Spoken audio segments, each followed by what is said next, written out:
പാല് കൊടുത്ത കൈക്ക് തന്നെ ഒടുവിൽ കൊത്തി ശശി തരൂർ എന്നാണ് ഇപ്പോൾ കോൺഗ്രസ്സുകാർ പറഞ്ഞുകൊണ്ടിരിക്കുന്നത്. പ്രധാനമായിട്ടും കോൺഗ്രസിൻ്റെ അണികളെല്ലാം ശശി തരൂരിനെ വിമർശിക്കുക മാത്രമല്ല പച്ചയ്ക്ക് തെറിവിളിക്കുന്ന ഒരു സാഹചര്യം കൂടിയാണ് നിലവിൽ ഉടലെടുത്തിരിക്കുന്നത്.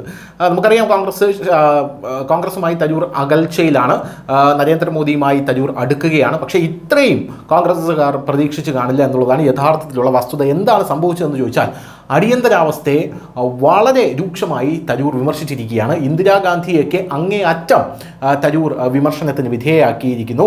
എന്തായാലും അടിയന്തരാവസ്ഥയെക്കുറിച്ച് കോൺഗ്രസിനെ ചോദ്യം ചെയ്തിരിക്കുകയാണ് ശശി തരൂർ. കോൺഗ്രസിൻ്റെ എം പി ആയിട്ടുള്ള തരൂർ വീണ്ടും സ്വന്തം പാർട്ടിക്കെതിരെ പ്രസ്താവന നടത്തിയിരിക്കുകയാണ് എന്ന തലക്കെട്ടോടുകൂടിയാണ് മാധ്യമങ്ങളിൽ ഈ വാർത്ത വന്നിരിക്കുന്നത്.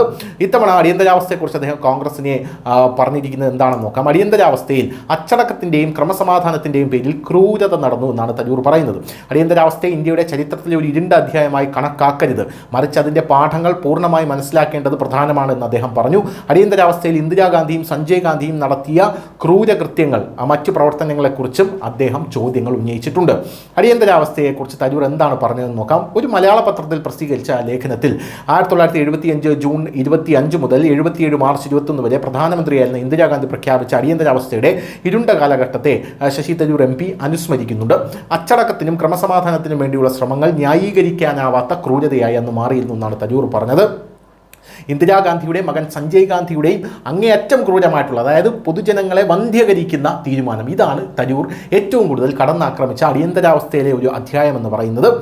ഇന്ദിരാഗാന്ധിയുടെ മകൻ സഞ്ജയ് ഗാന്ധി നിർബന്ധിത വന്ധ്യകരണ പ്രചാരണം ആരംഭിച്ചു. ഇത് ഗുരുതരമായിട്ടുള്ള അടിയന്തരാവസ്ഥയുടെ ഒരു ഉദാഹരണമാണ്. പിന്നോക്ക ഗ്രാമപ്രദേശങ്ങളിൽ ഏകപക്ഷീയമായ ലക്ഷ്യങ്ങൾ നേടിയെടുക്കാൻ ആക്രമവും ബലപ്രയോഗവും ഉപയോഗിച്ചു. ന്യൂഡൽഹി പോലുള്ള നഗരങ്ങളിൽ ചേരികൾ ക്രൂരമായി പൊളിച്ചു മാറ്റി. ആയിരക്കണക്കിന് ആളുകളെ ഭവനരഹിതരാക്കി. അവരുടെ ക്ഷേമം പരിഗണിച്ചില്ല, അവരെ വന്ധ്യകരിച്ചു എന്നാണ് പറയുന്നത്. ഇപ്പോൾ നരേന്ദ്രമോദി ഭരിക്കുന്ന ഈ ഒരു കാലഘട്ടത്തിൽ അല്ലെങ്കിൽ 145 കോടി ജനങ്ങളിൽ ഒരാളെ മോദി സർക്കാർ പിടിച്ചുകൊണ്ട് നിർബന്ധമായിട്ട് വന്ധ്യകരിച്ചു കഴിഞ്ഞാൽ ജാതിയായി, മതമായി, മോദി ഫാസിസ്റ്റായി എന്തൊക്കെ വരും. ഇന്ദിരാഗാന്ധി അന്ന് തിയേറ്ററിൽ പോലും ഒരു മനുഷ്യനും പോകാൻ സാധിക്കില്ല. വീട്ടിൽ നിന്നും ഒളിച്ചാണ് അന്ന് പുരുഷന്മാർ പുറത്തിറങ്ങുന്നത്. കാരണം പുറത്ത് കണ്ടു കഴിഞ്ഞാൽ പിടിച്ചുപോയി നിർബന്ധിതമായി വന്ധ്യകരിക്കുന്ന ഒരു സാഹചര്യം ആ കാലഘട്ടത്തിൽ ഉണ്ടായിരുന്നു എന്നുള്ളതാണ്. ഇത്രയും ക്രൂരയായിട്ടുള്ള ഒരു ഭരണാധികാരി ഭരിച്ചിരുന്ന നമ്മുടെ രാജ്യം ഇപ്പോൾ നരേന്ദ്രമോദി ഭരിക്കുമ്പോൾ ഇന്ദിരാഗാന്ധിയാണ് ഏറ്റവും നല്ല ഭരണാധികാരി എന്ന് കോൺഗ്രസ്സുകാർ പാടിപ്പോഴുത്തുന്നു. എന്തായാലും ജനാധിപത്യം നിസ്സാരമായി കാണേണ്ട ഒന്നല്ലെന്നും അത് നിരന്തരം പരിപോഷിപ്പിക്കുകയും സംരക്ഷിക്കപ്പെടുകയും ചെയ്യേണ്ട ഒരു വിലയേറിയ പൈതൃകമാണെന്നും ശശി തരൂർ പറയുന്നു. ശശി തരൂരിൻ്റെ അഭിപ്രായത്തിൽ 1975 ഇന്ത്യയല്ല ഇന്നത്തെ ഇന്ത്യ എന്ന് പറയുന്നു. നമ്മൾ കൂടുതൽ ആത്മവിശ്വാസമുള്ള, വികസിതമായ, പലതരത്തിലും ശക്തമായ ഒരു ജനാധിപത്യ രാജ്യമാണെന്ന് ഇപ്പോൾ അദ്ദേഹം പറയുന്നു. എന്നിരുന്നാലും പ്രതിസന്ധിയുടെ പാഠങ്ങൾ ആശങ്കാജനമാം വിധം പ്രസക്തമായി തുടരുന്നു. പ്രധാനമന്ത്രി മോദിയുടെ നയങ്ങളെ തരൂർ പ്രശംസിക്കുന്നതും ഇതാദ്യമല്ല. News desk, news India Malayalam.